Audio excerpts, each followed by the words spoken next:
ಸ್ನೇಹಿತರೆ, ನಮಸ್ಕಾರ. ಆಕೆ ಕನ್ನಡ ಮೂಲದ ನಟಿ, ಕರ್ನಾಟಕ ಮೂಲದ ನಟಿ, ಕೊಡಗಿನ ನಟಿ. ಮೊದಲ ಅವಕಾಶ ಸಿಕ್ಕಿದ್ದು ಕೂಡ ಕರ್ನಾಟಕದಲ್ಲೇ, ಕನ್ನಡದಲ್ಲೇ. ಮೊದಲು ಆಕೆಯನ್ನು ನಟಿ ಅಂತೇಳಿ ಗುರುತಿಸಿದ್ದೇ ಕರ್ನಾಟಕದವರು. ಜೊತೆಗೆ ಆಕೆಗೆ ಹೊಸ ಬದುಕನ್ನು ಕೂಡ ಕಟ್ಟಿಕೊಡುವುದಕ್ಕೆ ನೆರವಾಗಿದ್ದು ಕೂಡ ಕನ್ನಡದವರು. ಕನ್ನಡವನ್ನು, ಕರ್ನಾಟಕವನ್ನು ಎಡಗಾಲಿನಲ್ಲಿ ಒದ್ದು ಹೋದಂಥ ಆ ನಟಿ ನಂತರ ಕಂಪ್ಲೀಟಾಗಿ ಬದಲಾಗಿ ಹೋಗಿದ್ದಾಳೆ. ಯಾವ ಲೆವೆಲ್ಗೆ ಬದಲಾಗಿದ್ದಾಳೆ ಅಂತ ಹೇಳಿದ್ರೆ ಬಹುಶಃ ನಿಮಗೂ ಕೂಡ ಅಚ್ಚರಿ ಆಗ್ಬೋದು. ಆಕೆಯ ಈಗಿನ ವರ್ತನೆ ಮತ್ತು ಈಗಿನ ಕೆಲವೊಂದಷ್ಟು ಸ್ಟೇಟ್ಮೆಂಟ್ಗಳನ್ನು ಗಮನಿಸಿದಾಗ ನಿಮಗೂ ಕೂಡ ಅಚ್ಚರಿ ಆಗಬಹುದು. ಆಕೆ ಬೇರೆ ಯಾರೂ ಅಲ್ಲ, ಅದೇ ಕೊಡಗಿನ ಕುವರಿ ರಶ್ಮಿಕಾ ಮಂದಣ್ಣ. ರಶ್ಮಿಕಾ ಮಂದಣ್ಣ ಯಾವಾಗ ನ್ಯಾಷನಲ್ ಕ್ರಶ್ ಅನ್ನುವಂಥ ಪಟ್ಟವನ್ನು ಅಲಂಕರಿಸಿದ್ಲೋ, ತೆಲುಗು ಮತ್ತು ತಮಿಳಿನಲ್ಲಿ ಅವಕಾಶವನ್ನು ಗಿಟ್ಟಿಸ್ಕೊಳ್ಳೋ, ಅದಾದ ಬಳಿಕ ಕಂಪ್ಲೀಟಾಗಿ ಬದಲಾಗಿ ಹೋದ್ಲು. ಕನ್ನಡವನ್ನು ಕಂಪ್ಲೀಟಾಗಿ ಮರೆತೇ ಬಿಟ್ಲು. ಕನ್ನಡದ ಯಾವ ಸಿನಿಮಾದಲ್ಲೂ ಕೂಡ ನಟಿಸೋದೇ ಇಲ್ಲ ಅಂತ ಹೇಳ್ಬಿಟ್ಟು ಡಿಸೈಡ್ ಮಾಡೇ ಬಿಟ್ಲು. ಹಾಗಾಗಿ ಈಗ ಕರ್ನಾಟಕದ ಕಡೆ, ಕನ್ನಡದ ಕಡೆ ಮುಖವನ್ನು ಕೂಡ ಮಾಡಿ ಮಲಗ್ತಾ ಇಲ್ಲ ಈ ರಶ್ಮಿಕಾ ಮಂದಣ್ಣ. ರಶ್ಮಿಕಾ ಮಂದಣ್ಣ ನಿಮ್ಗೆ ಗೊತ್ತಿರೋ ಹಾಗೆ ರಕ್ಷಿತ್ ಶೆಟ್ಟಿಗೆ ಕೈ ಕೊಟ್ಟಾಕೆ. ರಕ್ಷಿತ್ ಶೆಟ್ಟಿಯಿಂದನೇ ಗುರುತಿಸ್ಕೊಂಡು ರಕ್ಷಿತ್ ಶೆಟ್ಟಿಯ ಸಿನಿಮಾದಲ್ಲಿ ಅವಕಾಶವನ್ನು ಗಿಟ್ಟಿಸ್ಕೊಂಡು ನಂತರ ಇದೇ ರಕ್ಷಿತ್ ಶೆಟ್ಟಿಯ ಜೊತೆಗೆ ಉಂಗುರವನ್ನು ಕೂಡ ಬದಲಾಯಿಸಿಕೊಂಡು ನಂತರ ಆ ಉಂಗುರವನ್ನು ಕಿತ್ತು ಬಿಸಾಕಿದಂತಹ ಈಕೆ ಈಗ ಮತ್ತೊಬ್ಬ ನಟನ ಜೊತೆಗೆ ಎಂಗೇಜ್ ಆಗೋದಕ್ಕೆ ಸಿದ್ಧವಾಗಿದ್ದಾಳೆ. ಮತ್ತೊಬ್ಬ ನಟನಿಗೆ ಉಗ್ಗುರವನ್ನು ತೊಡಿಸೋದಕ್ಕೆ ಸಿದ್ಧವಾಗಿದ್ದಾಳೆ. ಆದರೆ ಅದೆಷ್ಟು ಸಮಯ ಅದು ಗೊತ್ತಿಲ್ಲ. ಆದರೆ ಈಗ ಬಹಿರಂಗವಾಗಿ ನಾನು ಒಬ್ಬನ ಪಾರ್ಟ್ನರ್ ಅನ್ನುವಂತಹ ಮಾತನ್ನು ಹೇಳಿರುವಂಥದ್ದು ಭಾರಿ ಚರ್ಚೆಯ ಕೇಂದ್ರ ಬಿಂದು ಆಗಿದೆ. ಅಸಲಿಗೆ ಇಷ್ಟು ಸಮಯ ಮುಚ್ಚಿಟ್ಟಿದ್ದಂಥ ವಿಚಾರ ಈಗ ಬಹಿರಂಗ ಆದಂತಾಗಿದೆ. ಹಾಗಾದರೆ ಯಾರದು ಆ ನಟ? ರಶ್ಮಿಕಾ ಇಲ್ಲಿ ರಿಲೇಷನ್ಶಿಪ್ನಲ್ಲಿ ಇರೋದು ಅಧಿಕೃತನ? ಆ ನಟನ ಬಗ್ಗೆ ರಶ್ಮಿಕಾ ಹೇಳಿದ್ದೇನು ಎಲ್ಲವನ್ನು ಕೂಡ ನಿಮ್ಮ ಮುಂದೆ ಇಡ್ತಾ ಹೋಗ್ತೇನೆ. ಅದಕ್ಕಿಂತ ಮುಂಚೆ ನೀವಿನ್ನೂ ಕೂಡ ನಮ್ಮ ಚಾನಲನ್ನು ಸಬ್ಸ್ಕ್ರೈಬ್ ಮಾಡಿಲ್ಲ ಅಂದರೆ ದಯವಿಟ್ಟು ಈ ಕೂಡಲೇ ಸಬ್ಸ್ಕ್ರೈಬ್ ಮಾಡಿ ಸ್ನೇಹಿತರೆ. ಬಹುಭಾಷಾ ನಟಿ ರಶ್ಮಿಕಾ ಮಂದಣ್ಣ ಇವತ್ತು ಬಹುಭಾಷಾ ನಟಿ ಆಗೋದಕ್ಕಿಂತ ಮುಂಚೆ ಕನ್ನಡದಿಂದನೇ ಬೆಳೆದು ಹೋದವಳು ಅನ್ನೋದನ್ನು ಮರಿಬಾರ್ದು. ಕರ್ನಾಟಕದವಳು ಮೂಲತಃ, ಬಟ್ ಇವತ್ತು ಸೆಟ್ಲ್ ಆಗಿರೋದು ಮತ್ತು ಹೆಚ್ಚಾಗಿರೋದು ಹೈದರಾಬಾದ್ನಲ್ಲಿ. ಬಂದರೆ ಬೆಂಗಳೂರಿಗೆ ಬರ್ತಾಳೆ ಹೋಗ್ತಾಳೆ, ಅದು ಬಿಟ್ಟರೆ ಕೊಡಗಿಗೆ ಬರ್ತಾಳೆ ಹೋಗ್ತಾಳೆ, ಅದು ಬಿಟ್ಟರೆ ಬೇರೆ ಎಲ್ಲಿಗೂ ಕೂಡ ಬರೋದಿಲ್ಲ. ಕರ್ನಾಟಕದ ಯಾವ ಕಾರ್ಯಕ್ರಮವನ್ನು ಕೂಡ ಅಟೆಂಡ್ ಮಾಡೋದಿಲ್ಲ. ಕನ್ನಡದ ಯಾವ ಸಿನಿಮಾದಲ್ಲೂ ಕೂಡ ನಟಿಸ್ತಿಲ್ಲ. ಇನ್ಫ್ಯಾಕ್ಟು ಕರ್ನಾಟಕದವರು ಈಕೆಗೆ ಬಕೆಟನ್ನು ಕೂಡ ಹಿಡಿತಿಲ್ಲ ಅನ್ನೋದನ್ನು ಅರ್ಥ ಮಾಡ್ಕೊಬೇಕು. ತೆಲುಗು, ಹಿಂದಿ, ತಮಿಳಿನಲ್ಲಿ ಅವಕಾಶ ಸಿಕ್ಕಿದ್ದು ಕನ್ನಡವನ್ನು ಎಡಗಾಲಿನಲ್ಲಿ ಒದ್ದು ಹೋದಂಥ ಈಕೆಯ ಸೊಕ್ಕಡಗಿಸುವಂಥ ಕೆಲಸವನ್ನು ಕರ್ನಾಟಕದ ಮಂದಿ ಮಾಡ್ತಾ ಇದ್ದಾರೆ. ಈಗಾಗಲೇ ರಶ್ಮಿಕಾ ಮಂದಣ್ಣ ಅಂತ ಹೇಳಿದ್ರೆ ನಿಜವಾದಂಥ ಕನ್ನಡ ಪ್ರೇಮಿಗಳಿಗೆ ವಿಪರೀತವಾದಂಥ ಕೋಪ ಇದೆ, ಸಿಟ್ಟಿದೆ, ಆಕ್ರೋಶ ಇದೆ, ಬೇಸರ ಇದೆ. ಎಂತಹ ನಟಿಯನ್ನು ನಾವು ಬೆಳೆಸ್ಬಿಟ್ವಿ, ಎಂತಹ ನಟಿಗೆ ನಾವು ಅವಕಾಶವನ್ನು ಕೊಟ್ಟುಬಿಟ್ವಿ ಅನ್ನುವಂತಹ ಒಂದು ಈ ಪಾಪ ಪ್ರಜ್ಞೆ ಕಾಡ್ತಾ ಇದೆ.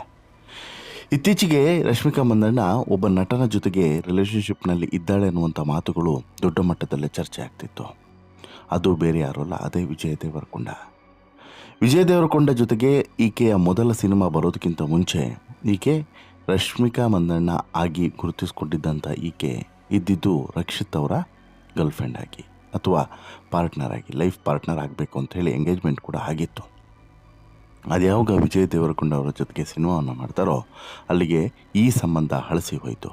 ಆ ಸಂಬಂಧ ಹೊಸದಾಗಿ ಚಿಗುರಿಕೊಳ್ತು.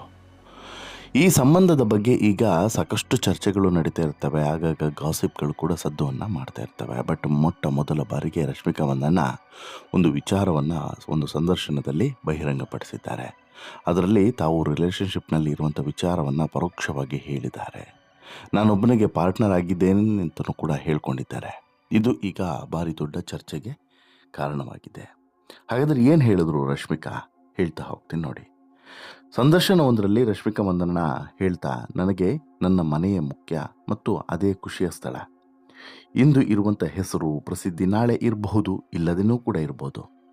ಯಶಸ್ಸು, ಸಕ್ಸಸ್ಸು ಬರ್ತದೆ ಹೋಗ್ತದೆ, ಅದು ಶಾಶ್ವತವೂ ಅಲ್ಲ. ಆದರೆ ಮನೆ ಯಾವತ್ತಿಗೂ ಕೂಡ ಶಾಶ್ವತ. ಎಷ್ಟೇ ಹೆಸರು ಸಿಕ್ಕರೂ ಕೂಡ ನಾನು ಒಬ್ಳು ಮಕ್ಕಳೇ, ಒಬ್ಬಳು ಸಹೋದರಿನೇ, ಒಬ್ಬಳು ಪಾರ್ಟ್ನರ್. ಹೌದು ಅಂತ ಇದು ಈಕೆ ಹೇಳಿರುವಂಥ ಮಾತು.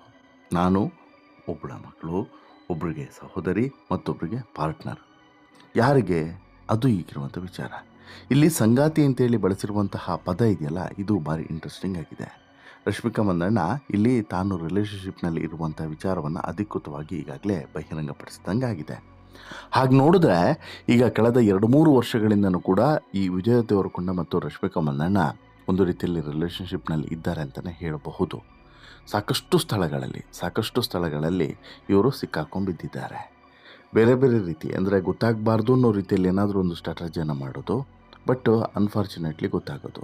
ಹೀಗೆ ಸಾಕಷ್ಟು ಸ್ಥಳಗಳಲ್ಲಿ ಆಗಿದೆ.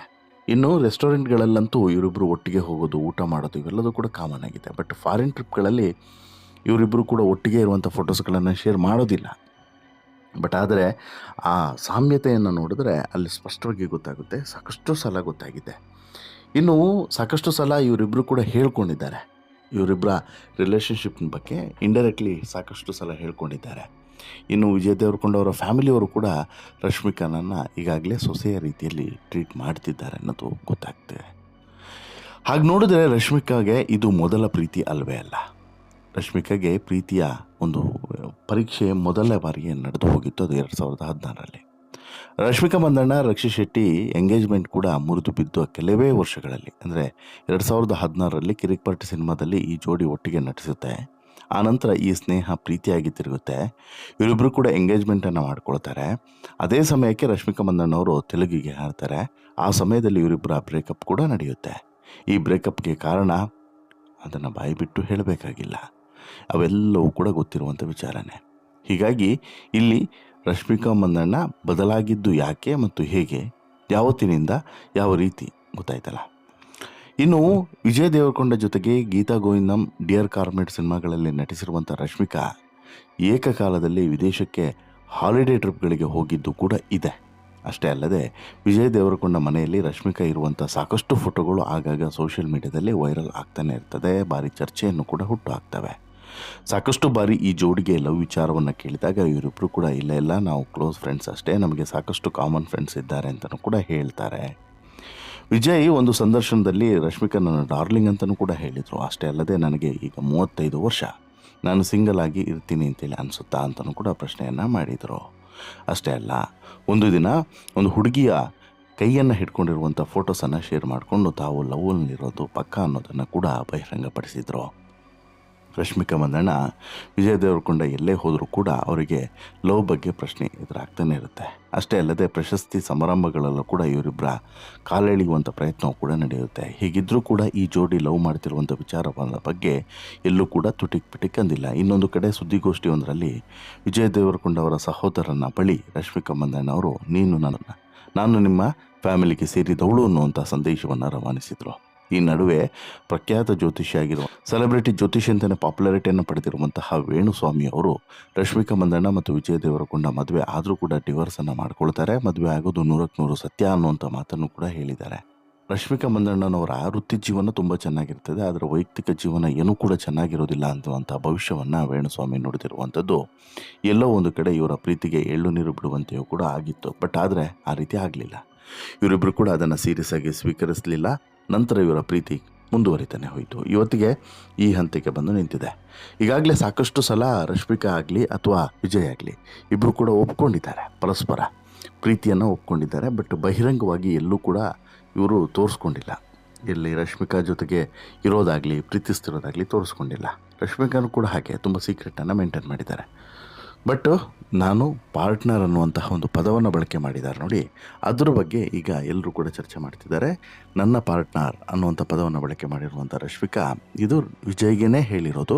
ವಿಜಯ್ ದೇವರಕೊಂಡ ಅವರೇ ರಶ್ಮಿಕಾ ಅವರ ಪಾರ್ಟ್ನರ್ ಅನ್ನೋದು ಈಗ ಚರ್ಚೆಯ ಕೇಂದ್ರ ಬಿಂದು ಆಗಿದೆ.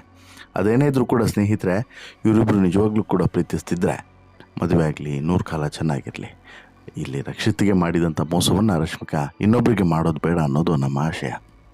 ಹಾಗೆಯೇ ಹುಟ್ಟಿದ ನೆಲವನ್ನು, ಬೆಳೆದಂಥ ನೆಲವನ್ನು, ಅವಕಾಶವನ್ನು ಮೊದಲು ಗಿಟ್ಟಿಸ್ಕೊಂಡಂಥ ನೆಲವನ್ನು ಮರಿಬಾರದು. ಜೊತೆಗೆ ಏನೇ ಆದರೂ ಕೂಡ ಆಕೆಯ ಜೀವನ, ಆಕೆಯ ದೇಹದಲ್ಲಿ ಹರಿಯುತ್ತಿರುವಂಥ ರಕ್ತ ಎಲ್ಲವೂ ಕೂಡ ಕರ್ನಾಟಕದ್ದು. ಅದನ್ನು ಆಕೆ ಮರಿಬಾರ್ದು ಅನ್ನೋದು ಎಲ್ಲರ ಆಶಯ.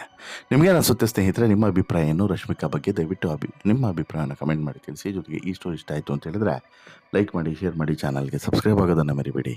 ಧನ್ಯವಾದ.